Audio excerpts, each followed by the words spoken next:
Hey guys, welcome to another episode of the Texas Blockcast. I'm Lee Bratcher, the president of the TBC. I am here with Gurvais Grigg, the CTO at Chainalysis, CTO for the public sector. Gurvais has got an extended career in digital forensics, criminal investigations, law enforcement, 23 years with the FBI, 29 years in total in that career field, and many deployments and investigations under his belt. And we'll get into a little bit of that into his background, but we're going to talk a little bit about some of the recent reports that Chainalysis has come out with for 2024 and also looking backward at 2023. And Gurvais, thanks for coming on the show. Thanks, Lee. I'm glad to be here. Before we get into the meat of it, why don't you tell a little bit about your background? I mean, I'm reading your bio here over the last couple of days, and just you've probably got a lot of stories. And you know, you'd have to kill me if you told me some of them, but tell us a little bit about your career and how you got to be where you are today.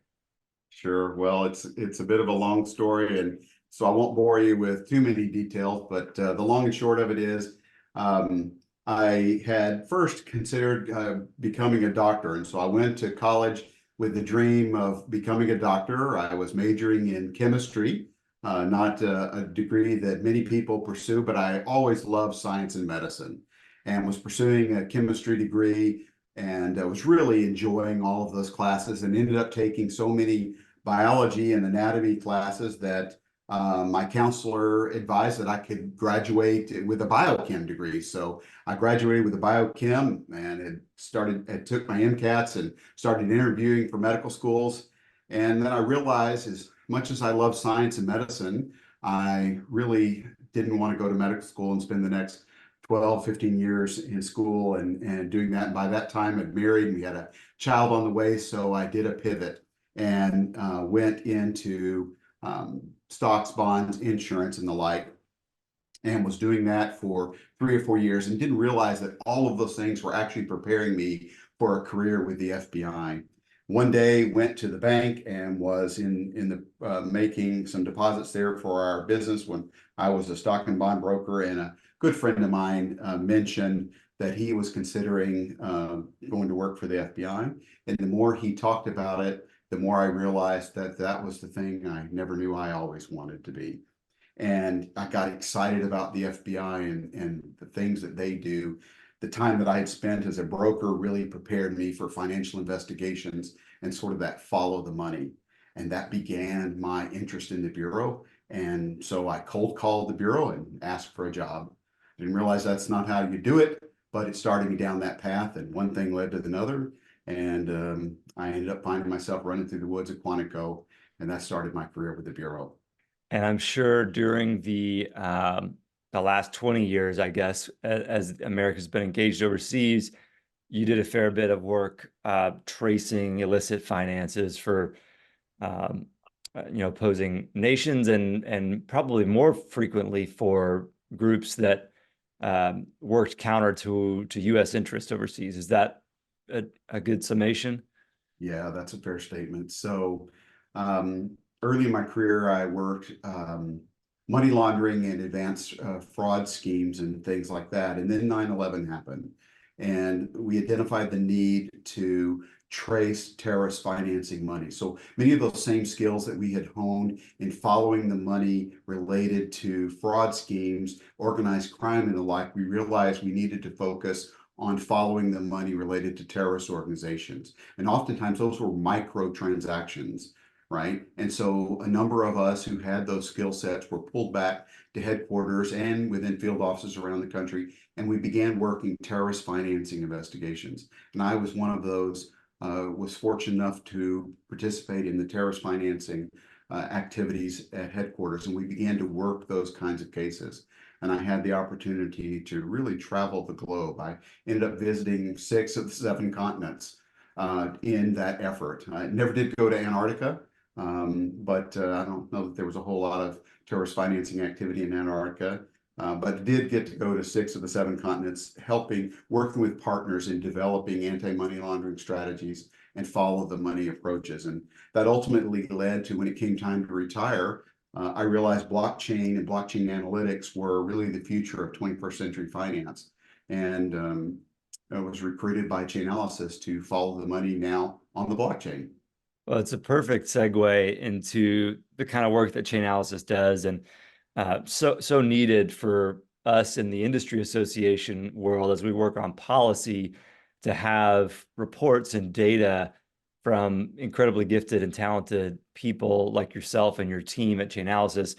Now, there are some new data, some new data that's come out around uh, I guess, illicit finance, around criminal activity that you're kind of breaking, not only on the show, but in press releases, I'm sure in the coming days or the last few days, around y'all's analysis from 2023 and also looking forward to 2024. What stuck out to you the most in those reports? And then I'll ask a specific question about some of the percentage gains and losses for different types of criminal activity that I want to get your take on as well. Sure. Well, of course, measuring these things, there's always things are in flux, but our report for 2024 indicates that crypto crime trends reveals that there's a decline in illicit activity, really marked by a drop in the value received by illicit cryptocurrency addresses. And we estimate that approximately $24.2 billion in illicit crypto was received in 2023 after really an all-time high in 2022. Now, to put that sort of in context, it's important to understand that the vast majority of cryptocurrencies exchanged globally each year are for lawful and legitimate purposes. So today we're going to spend a good bit of time talking about illicit activity and how criminals are leveraging this new asset class for illicit and malign purposes. But for your listeners who are out there and are interested in this asset class, it's kind of like thinking of this massive library of thousands of books. And we're going to spend our time talking about a few dozen of those books, right? So it's kind of important to keep that in context. It's still very, very important because for the health of this ecosystem, we need to pay attention to those who are attempting to misuse it and use it for malign purposes so that we can understand how to counter those malign actors. But it's important to understand the larger ecosystem and the good that's being done with this asset class. Absolutely. And that's a great analogy. As you look at the slight decrease in total dollar amount of illicit activity, did you guys come up with a transaction percentage? I know I've seen for years past a percentage. Is that published for 2023 yet, or is that still in the works? Yeah, we looked at it, and it's obviously it's less than 1%. It's somewhere in the neighborhood of about 0.4% for last year. I think as these numbers come in, it allows us to sort of calculate that as an overall percentage of the market.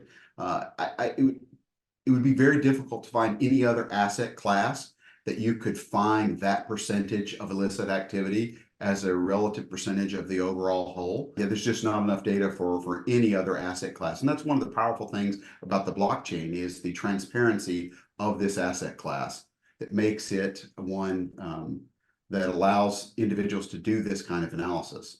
And I noticed in some of these reports that the estimates for it was either 2022 or 2023 were updated and increased because of some new wallet activity that was uncovered. How do you guys go about finding and identifying these wallets? Is that through just, it's probably through contracts with, various agencies within the federal law enforcement apparatus and being able to do some intelligence sharing, but how did that come about? Yeah. So what you're referring to is that each year we publish our crypto crime report. It comes out in around the February timeframe each year, and it's a publicly available report. In fact, any of your listeners can go to chainalysis.com and look at our prior year reports. And I'd invite them to go and do that. And in that, they can learn a lot about both our methodology, about how we gather that data and how we come to those analytical conclusions and how we reach those analyses. And what they will find for this past year's is how we updated our estimates for previous years. So every year we'll put out an estimate of what the previous year was. We will also take a look back of the years prior to that and update prior year's estimates, because as we move forward, we will gain additional intelligence and insight about the prior year as more addresses become revealed and as more open source intelligence is learned, as government takes actions against sanctioned individuals and identifies additional addresses, i.e. crypto wallet addresses associated with illicit or malign actors. And that then allows us to aggregate additional malign actors and wallet values associated with that. So you'll see that in the previous year, we had said that there was $20.6 billion worth of illicit activity transaction volume for 2022. Now, as a result of those additional actions taken last year and additional intelligence identified for illicit actors, we have been able to update that estimate for 2022 to $39.6 billion, right? I would forecast that a year from now, when we're talking again, we will probably be able to update the estimate for 2023 from that $24.2 billion that I told you at the beginning of this broadcast to probably a number somewhere north of that. Perhaps it won't shift as much as that. It's just, we really just don't know. Sure. But that's the powerful thing about the blockchain, is you can learn and find out these things because of the work that partners are doing and that the public is making individuals aware of as people report these crimes and this activity. Well, that's so important, and it helps with transparency too for the industry, right? We don't want to run around and say that crypto is never used for illicit finance, because that would be absolutely incorrect. And to be able to come with the data and say, $39 billion in 2022 is a lot of money, but if you look at it in proportion to criminal activity and in proportion to criminal activity using other asset classes, it's actually quite small, it sounds counterintuitive to say, but yeah, and then when you think of the trillions of dollars that exchanged hands in crypto last year, it does help put that in context. However, that still doesn't assuage the individual who was scammed out of their life savings, or the individual who lost on average $16,000 in a romance scam, which we can get into a little bit later. It's so important that individuals who become a victim of a crypto-related scam, or where crypto was involved in their scam, that they can report that to the authorities, and that the authorities have the tools and the crypto literacy to know what to do when those kinds of things happen. Well, I'm glad you mentioned that, because I want to, ask a question that, harkens back to your days at the FBI. Of course, the FBI can't investigate all these smaller cases of fraud, but have they instituted a reporting window or mechanism or portal for people? Because last time I checked, the Dallas office of the FBI was only taking cases of crypto fraud or wire fraud transaction. I think a lot of crypto fraud falls under the wire fraud statutes, and you can correct me if I'm wrong, of greater than $100,000. That makes sense to focus on the big ones, but is there a way for them to capture the data for people that lost $1,000 or $10,000? Yeah, there absolutely is. So what you're referring to is the United States attorney's offices in each of the districts around the country will oftentimes set prosecutive thresholds, meaning for different crime types, right? Where they will say, listen, based on the resources, we may set thresholds for investigative priorities, right? And they may say loss thresholds. So they say, listen, we don't have the resource to investigate a crime under this amount or whatever. But for reporting of crimes, there is what's called the IC3, or the Internet Crime Complaint Center. You can go to IC3, right? You can go to the FBI's website, and there's a link for that. Any and every one of these can be reported there. And I would encourage any of your listeners, if they suspect they have been a victim of one of those kinds of crimes, to please go to that website and report that. And here's what that does, and it will walk them through specific information that they can put regarding the crime or the suspected crime, and sometimes it may be a loved one, right, an elderly parent or some other member of their family that has become a victim of that. Here's what can happen, regardless of the size of that. These individuals who run these kinds of crimes, fraud schemes, they are not independent actors. They're oftentimes part of an organized criminal group, right? And so that $10,000 case, that $1,000 case is oftentimes part of hundreds who've similarly been scammed. And so reporting a single case may not get the attention of a law enforcement agency, but once that case gets reported, the data regarding that can then be unified with 100 other cases, and the aggregate value of that now may be linked and be in the millions. And that's how you see these big case takedowns, because they're behind the scenes linking those things together. So I would encourage individuals, if they think they've been a victim of one of these kinds of cases, to please report it, because the authorities are working hard in the background to try to link these disparate independent cases together. And a case in Dallas may be linked together with a case in Oregon and one in South Florida, right? And then that comes together against a suspect in upstate New York or even in Nigeria. Well, I'm glad you mentioned that, and it jogged my memory. I actually was a victim of a SIM swap attack many years ago, and I did report it to the IC3. I think that's the name of it, the IC3 website. I had just forgotten the name of it.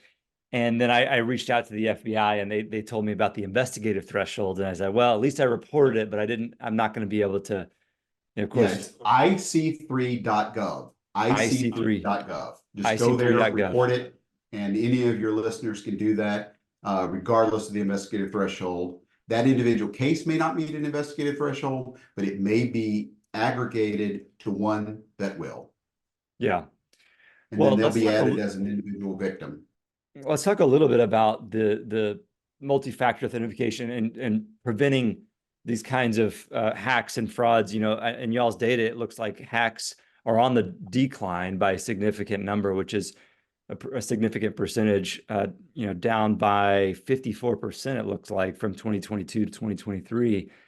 You know, whenever I got a SIM swap attack, somebody went to AT&T and impersonated me and got a SIM card. And I think a lot of the listeners are familiar with how SIM swap attacks work. And then on a crypto exchange that I owned, they were able to overcome my multi-factor authentication with that SIM card, because the 6-digit code then went to their cell phone instead of mine. And I've started using Google Authenticator and Microsoft Authenticate, and it's no secret to say that you know, those codes change every 30 seconds, so they're highly secure. I'm curious to know, is that what you recommend? We've had a lot of issues with SIM cards. I know there's something that you can do with the cell phone company to lock the SIM card, but do you recommend the Authenticator app more so than the cell phone-based multi-factor these days? You know, I'm not in the business of recommending one product over another, but I can tell you, Lee, those are smart practices to look for the latest and best security applications. You know, these thieves, you know, they are enterprising. They are early adopters of new technology. They are always looking for the edge, right, that gives them the advantage over the victim. And they have the means, the time, and the resources to invest in the latest technology. They are not encumbered by privacy. They don't worry about the law. They don't worry about any of those kind of things. And they have the resources that they stole from someone else to invest in the latest tools, right? So if you can invest in a tool that gives you that edge, that provides you cryptographic security, rotating passwords, you should do that, right? Because these provide the keys to your wealth. And more, we are using online banking, mobile security. We are, you know, with the device that you carry in your pocket, your entire wealth is available at your fingertips. And someone can take over your identity and move your assets. Yep. All right. So why wouldn't you spend just a little bit of money to protect those? Absolutely. And you're absolutely right. Someone can easily impersonate you and within a short order move your funds. And they can do it while you're sleeping, right? And then you wake up only to find that your accounts have been moved. It's funny when I realized the first thing that let me know that I had been SIM swap attacked is that my phone wasn't receiving calls Right. and I wasn't Yep. able to text. Then I went to AT&T and I figured out that someone had, impersonated me and gotten my SIM card. And then I thought, okay, I think I know why. And I checked my exchange app Yeah, and and a small investment in these kinds of tools could really make a difference. Listen, we don't blink about you would never buy a house and not buy a lock for your front door. right. So why wouldn't you protect your most valuable assets? Yeah, it's And we so live in a cheap digital too. world, so we should be protecting our digital assets. Yeah. Yeah, the authenticator apps are free from Google and Microsoft, which is nice. Um, the service from the cell providers is very nominal, and of course, all the listeners will know about Trezors and Ledgers.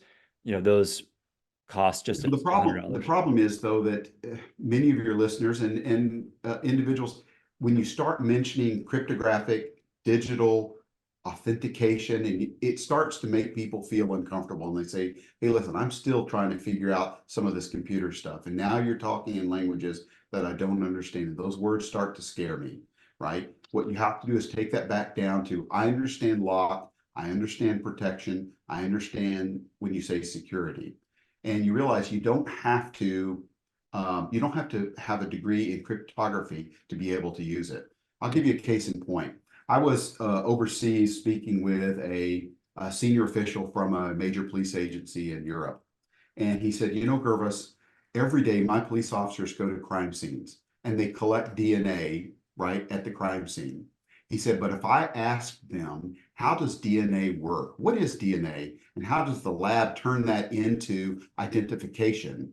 He said, I bet you most police officers couldn't answer that question, but it doesn't stop them from collecting it.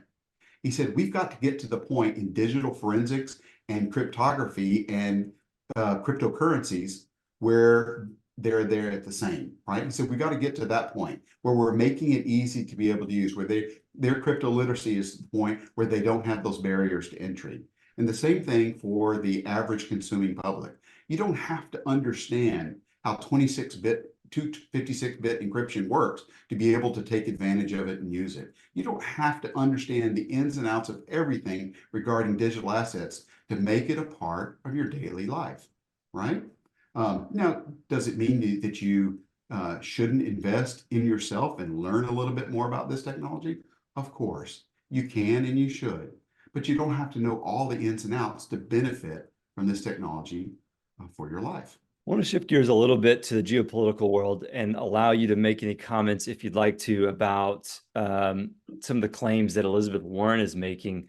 I know you guys have been on the forefront of providing data. Of course, in your capacity, you don't really make political statements, but you just provide the information. How has that been received? Specifically, what are you referring to? Just Elizabeth Warren's comments around um, Hamas using a certain amount of um, crypto to finance their operations, or crypto being largely used by criminals, or uh, are they receptive of the data that you guys are providing, or have they not? Are they more interested in sort of like the political commentary rather than digging into the data? And of course, you don't have to answer the political side of that question, but I'm just interested in how that's received from the national security apparatus that you have many friends and colleagues who are still in. Yeah. I think it's important to be able to share good, hard data. I think data is an important um, aspect in any discussion. Data has a way of cutting across both sides of an aisle in an issue because data is just facts, right? And I think when an individual or individuals want to approach a debate or a question on an issue, data helps inform individuals on that. So what we try to do is provide good information regarding what we see going on in the crypto ecosystem. And help understand on this particular issue with regard to terrorist use of cryptocurrency to finance operations. It is true that terrorist organizations have used digital assets and do use digital assets to finance their operations. However, we have not seen them use it on the scale and in the volume and in the ways some individuals have claimed, or at the volume they have claimed. We've just not seen that do it at scale in the ways that have been claimed. It would be very difficult for individuals to do that at scale in those volumes without detection, right? Now, nevertheless, it doesn't mean that there shouldn't be vigilance in that regard.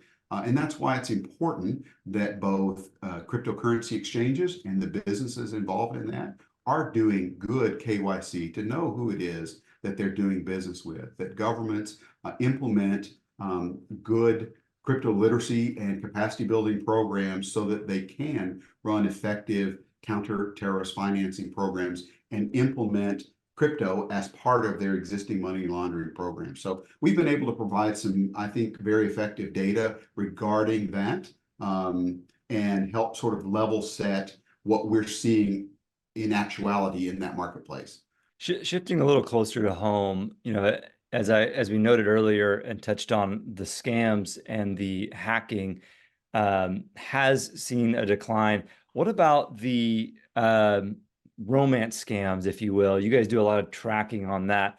I know those are kind of parodied and laughed about sometimes as the princes, phone-based scams, but they're more sophisticated now, and there's a mixed bag of sort of trajectories based upon the information.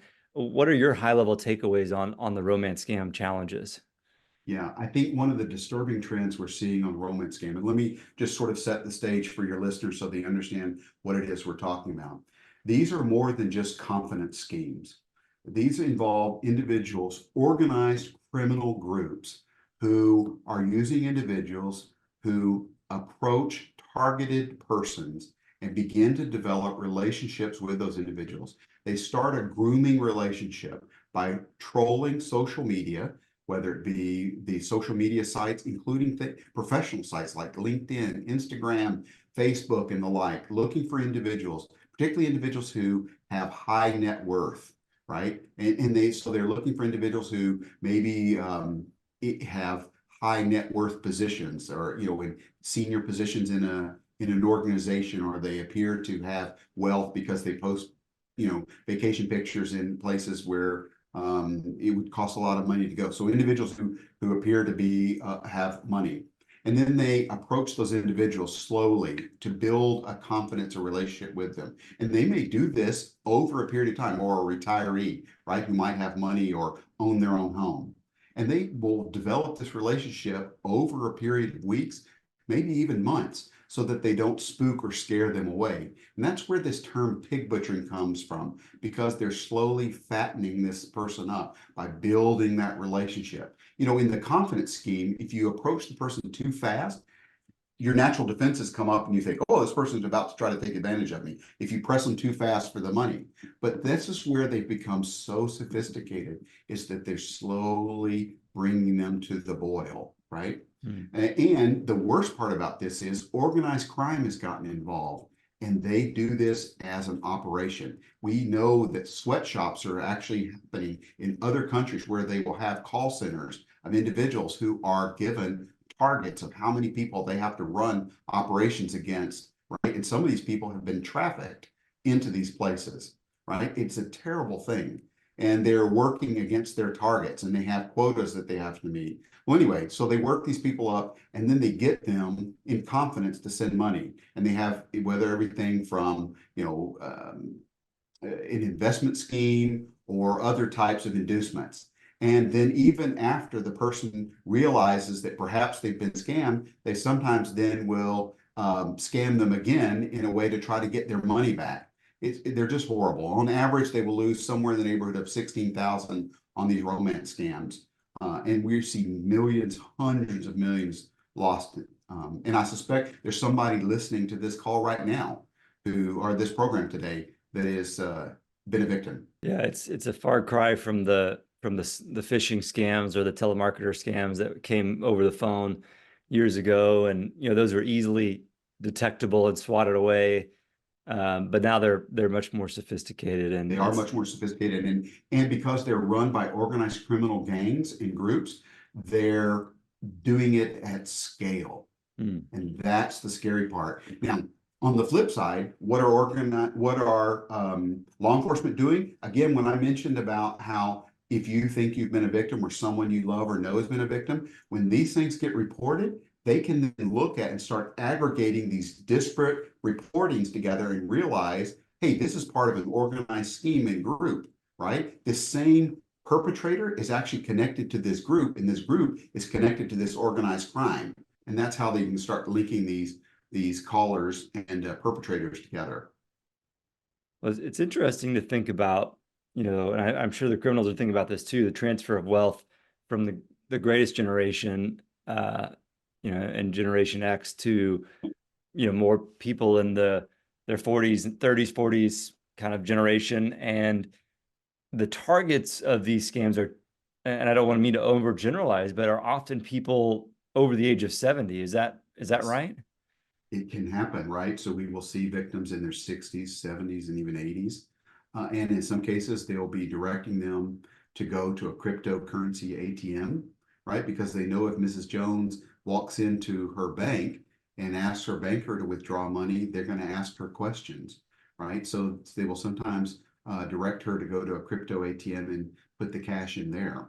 She may go to the bank and withdraw some cash, saying it's for one purpose, and then they'll direct her to the ATM, put it in there, give her a crypto wallet address, and send it away.